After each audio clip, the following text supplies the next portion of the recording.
దేవుడు ఈ ప్రార్థన కూడికలో. నువ్వు మంచిని కంప్లీట్ చేయలేవు. అట్‌లీస్ట్ చెడుని గూడా నువ్వు కంప్లీట్ జేయలేవయ్యా. ఎందుకో తెలుసా? నువ్వు మానవుడి కాబట్టి. చెడు ఎవడు జేస్తాడు? దయ్యం జేస్తుంది. చెడు దయ్యము కంప్లీట్ జేస్తుంది. మంచి ఎవరు జేస్తారు? దేవుడు జేస్తాడు. దేవుడు మంచిని కంప్లీట్ జేస్తాడు. కాబట్టి నువ్వు చెడు కంప్లీట్ జేయడానికి దయ్యాన్ని కాదు, మంచిని కంప్లీట్ జేయడానికి దేవుడివి కాదు. నువ్వు ఎవరో తెలుసా? మానవుడివి. మానవుడివి. కాబట్టి క్రమంగా జీవించు. అక్రమంగా జీవించడం వదిలేసేయి. క్రమంగా జీవించు.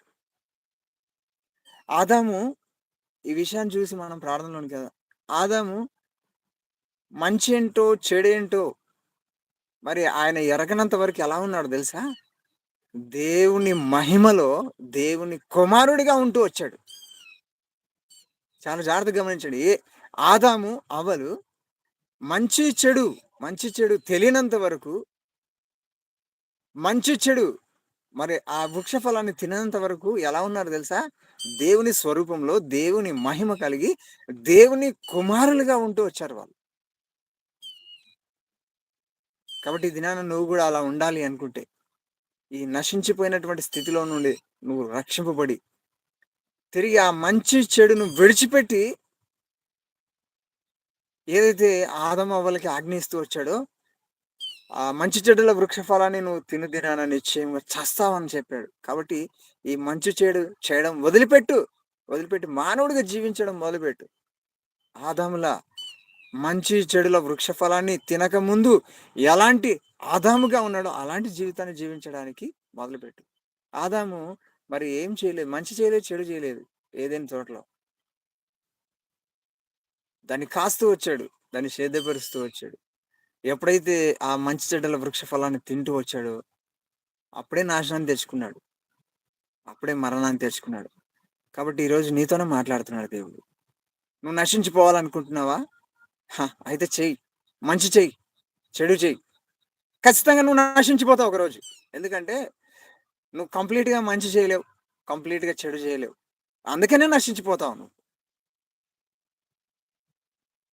ఒకవేళ నువ్వు తిరిగి మళ్ళీ మొదటి ఆదాము ఎలా అయితే మంచి చెడ్డల వృక్ష ఫలాన్ని తినకముందు దేవుని కుమారుడిగా, దేవుని మహిమలో దేవునితో ఉన్నాడో, అలాంటి కుమారుడిగా నువ్వు ఉండాలనుకుంటున్నావా?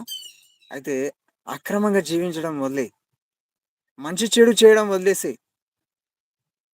నీ జీవితాన్ని నువ్వు క్రమంగా జీవించడం మొదలుపెట్టు. అప్పుడు ఖచ్చితంగా నువ్వు ఆ నిత్య నాశనాన్ని తప్పించుకుంటావు. దానికంటే ముందుగా ఈరోజు యేసుక్రీస్తు ప్రభువు వస్తా ఉన్నాడు. ప్రయాసపడి భారం మోస్తున్నటువంటి సమస్త జనులారా నా దగ్గర నేను మీకు విశ్రాంతినిస్తాను. ఈ మంచి చెడుల నుండి మిమ్మల్ని విడిపిస్తాను. మంచి చెడుల నుండి మిమ్మల్ని విడిపిస్తాను. అక్రమం చేసేటువంటి జీవితం నుండి మిమ్మల్ని విడిపించి, మరి క్రమంగా జీవించేటువంటి జీవితాన్ని నేను మీకిస్తాను. ఈ క్రమంగా జీవించేటువంటి జీవితం ఏంటో తెలుసా? అందుకనే యేసుక్రీస్తు ప్రభు మత్తయి సువార్త 7వ అధ్యాయంలో ఏమంటాడు తెలుసా? అక్రమం చేసేవార్లారా నా యొద్ద నుండి వెళ్ళిపోండి నేనెవరో మిమ్మల్ని ఎరగను అంటున్నాడు. అంటే ఇక్కడ క్రమము, అక్రమం మాత్రమే చూస్తున్నాడు దేవుడు.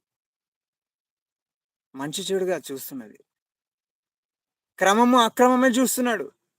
నువ్వు బ్రతకాలి, క్రమంగా బ్రతకాలి నువ్వు. అక్రమంగా కాదు. అందుకనే అక్రమం చేయువార్లారా నా యొద్ద నుండి వెళ్ళిపోండి అనేటువంటి గుంపులో ఉంటావా? లేకపోతే క్రమంగా జీవించి మరి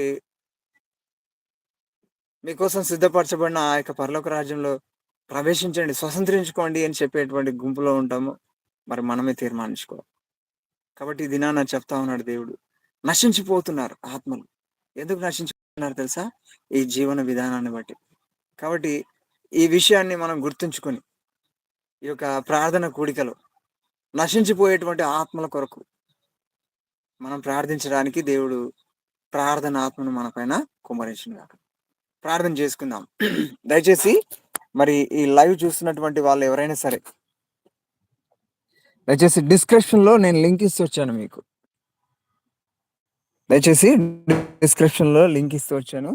మరి ఆ లింక్ ద్వారా లోకొచ్చి మీరు మరి